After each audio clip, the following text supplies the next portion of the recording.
In 1734, Antonio Stradivari was nearing the end of his long career as one of the most respected luthiers in Cremona.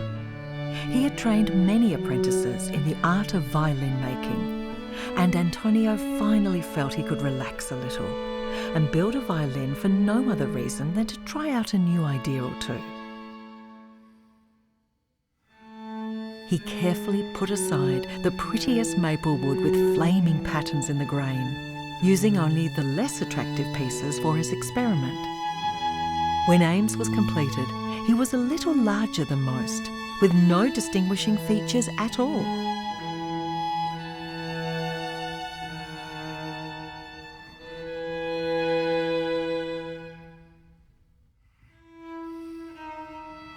Ames lived on his own at the back of the workshop, far away from the other prettier violins. They lived at the front of the workshop, and their beauty bedazzled every customer who walked through the door.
The far too pretty violins made fun of Ames and called him Plain Ames. Ames suffered in silence for many years. No one had ever sung with him, not even Antonio, so he didn't know if he had a voice. The only kindness he received was from a dedicated apprentice who carefully wiped the dust off his back and belly using a soft cloth. One summer's day, a soldier entered the shop. He had travelled from the city of Grenoble in the French Alps to collect a commissioned violin for a friend. Antonio had recently passed away, and his son Francesco was now in charge. While Francesco packed up the order, the soldier wandered to the back of the workshop and saw Ames lying on a table. "S'il vous plaît, monsieur, how much for this one?" Francesco was momentarily confused, as he had long ago forgotten all about his father's experiment. A purchase price was agreed on, and Ames was wrapped in a square of silk and placed into an exquisitely carved, velvet-lined case. Ames may have been sold as a budget violin, but he was still a Stradivarius.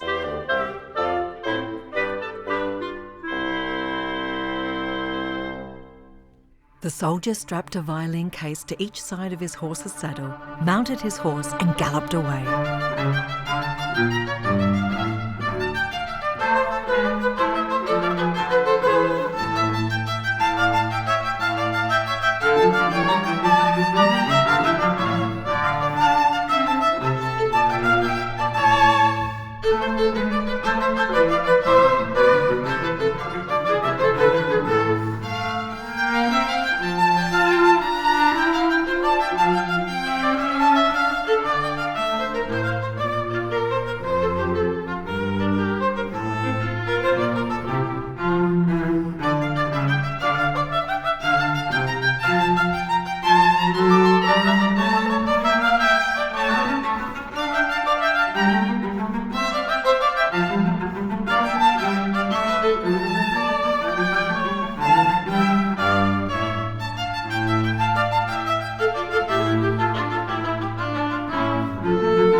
After the soldier delivered the commission violin to his friend, he and Ames went to live in a military camp.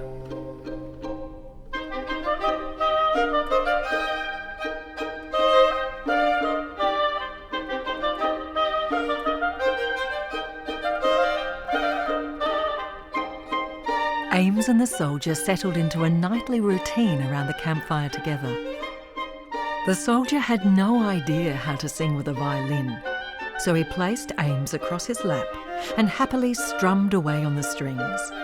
Other soldiers joined them, and they sang with instruments that Ames had never seen before.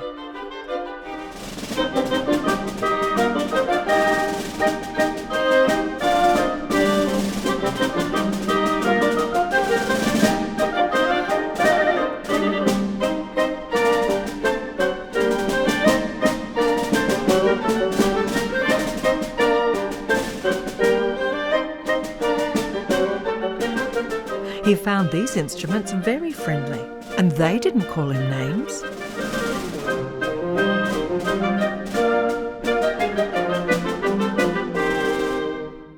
The instruments told Ames that his soldier's name was Alexei, and he was in charge of all the soldiers in the camp.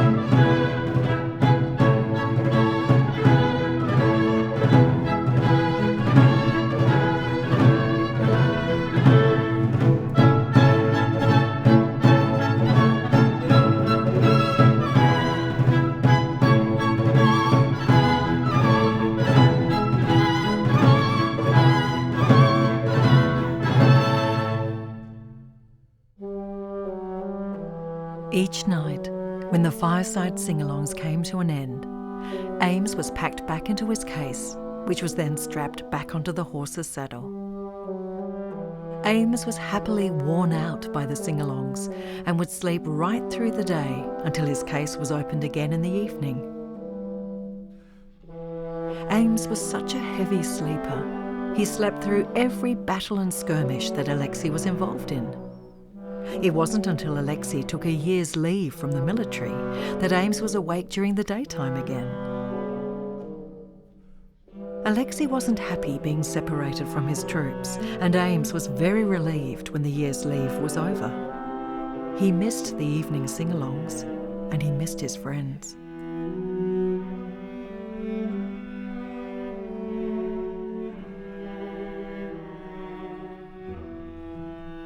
Soon after Ames and Alexei returned to the camp, a young soldier joined their group and taught them a new song that was becoming popular all over France. Ames loved this song, and even though he couldn't sing like the other instruments, he and Alexei enjoyed strumming along.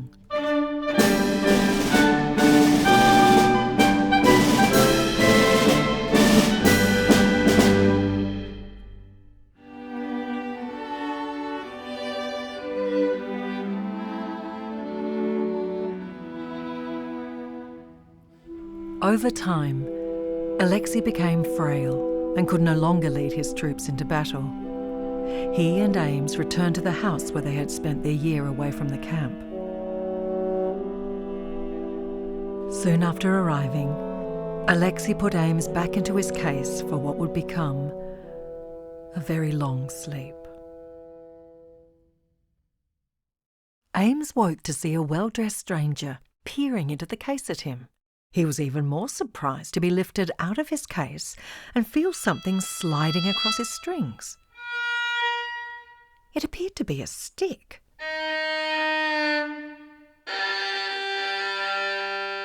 Ames heard a voice singing.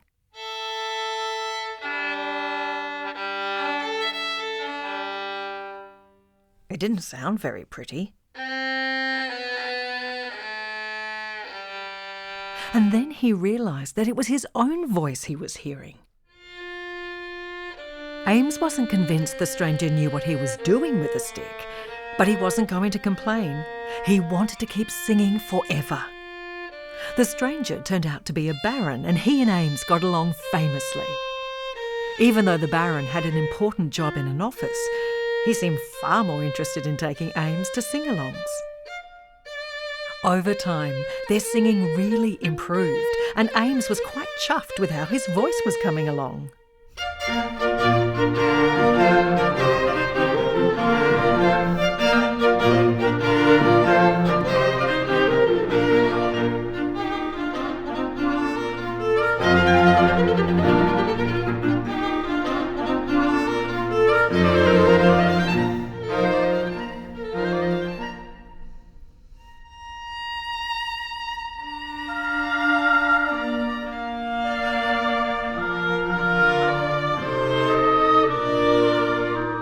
The instrument friends had a great time sharing stories with each other.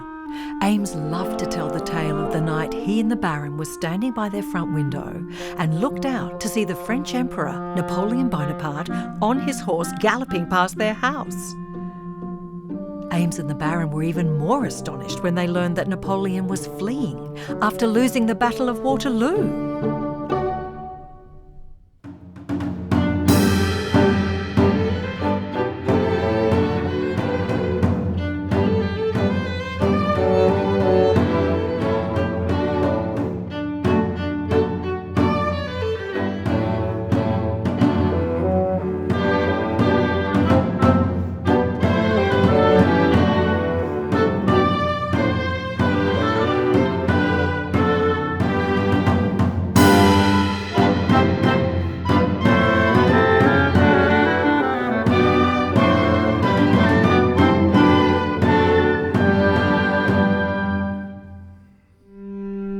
After many years of sing-alongs with the Baron, Ames woke up one day in a place he didn't know. A stranger reached in and picked Ames up to examine him. The stranger wasn't gentle and treated Ames as if he was nothing more than a lump of wood.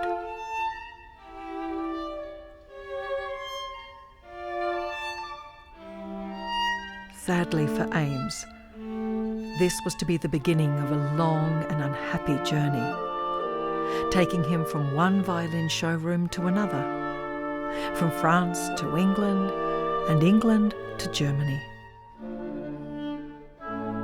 Over and over, Ames would wake up to see an unfriendly stranger peering into the case at him. He would be picked up and examined without a kind word being spoken.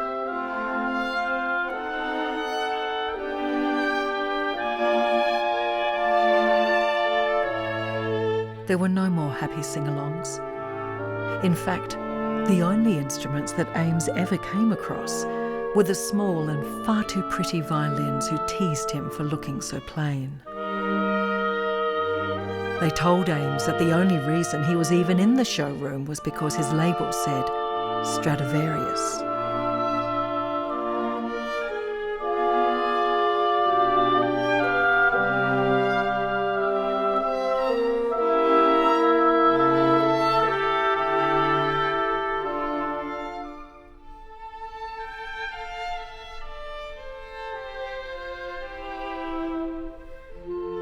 In 1925, Ames was taken to America and put on display in a showroom in New York City. It was here that a friendly cello explained to Ames that there are two types of instrument buyers: fortune hunters and forever people. Ames had been feeling a bit down, and he really cheered up when he realised that Alexei and the Baron had been forever people. If they could love him, then someone else might love him too.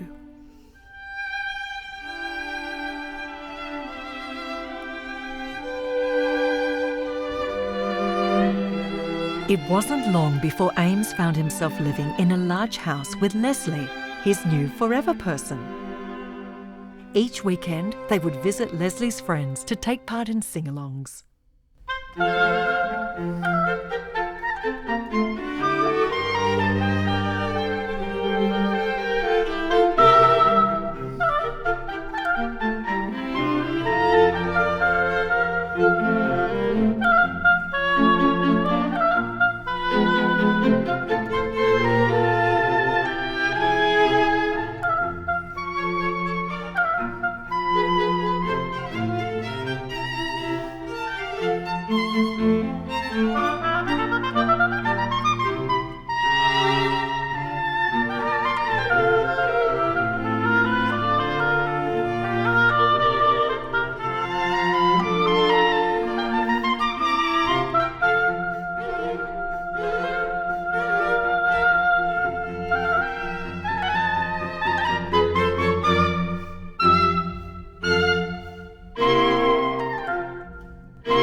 The sing-alongs were great fun, and Ames felt that his voice sounded a little sweeter when he sang with Leslie. Ames made lots of new friends, and he loved hearing them sing together.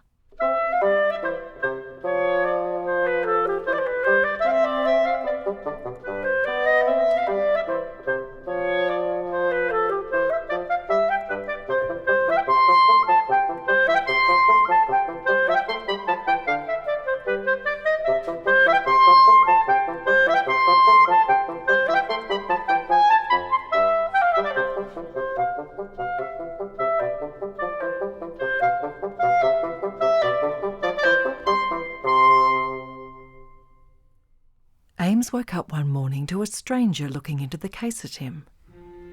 After more than 200 years of waking and sleeping and sleeping and waking, Ames understood that Leslie was no longer his forever person. The stranger picked Ames up very gently and whispered to him, "Hello, Ames. My name is Roman." Within seconds, they were singing together, and Ames felt quite overwhelmed. His voice had never sounded so beautiful. It was even more beautiful than the voices of the far too pretty violins in Antonio's workshop. Clearly, this fellow Roman knew what he was doing.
When Roman was at home, many violin students came to the house to have lessons with him.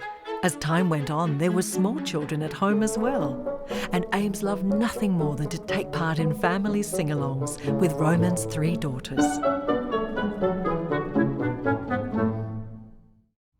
Ames and Roman had been singing together for nearly 40 years when a terrible event occurred.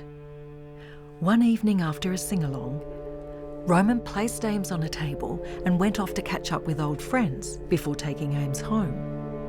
As soon as Roman left the room, a young man appeared out of nowhere and quickly packed Ames into a case that wasn't his. The case was comfortable enough but felt different to his own, and Ames found it impossible to fall asleep. To make matters worse, the case, and Ames, moved up and down constantly. The young man was wearing the case on his back and running away from the building as fast as he could.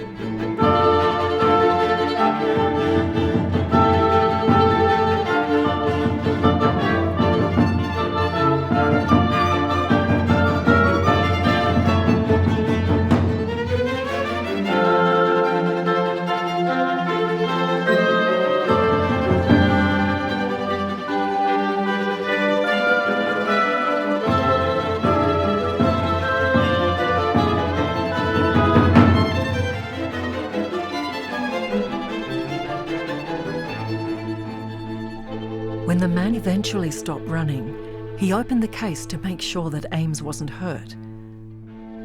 He seemed nervous and talked constantly.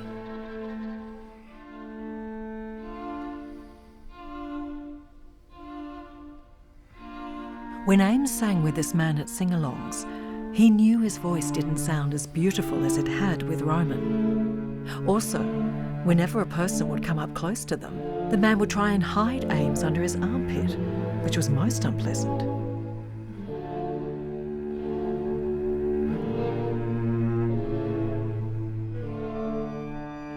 Ames wondered if the man was ashamed of him for looking so plain. The other instruments told him not to worry about it.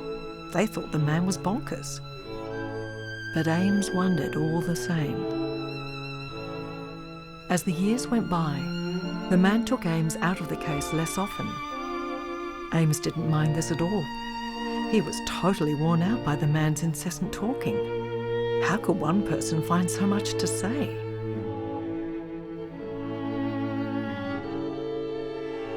Ames felt so sad whenever the man mentioned Roman's name. He wondered if he would ever sing with his beautiful voice again, the voice he only had when he sang with Roman.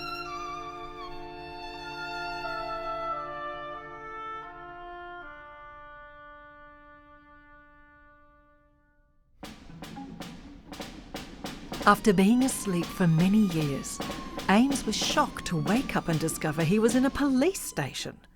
What on earth had he done wrong?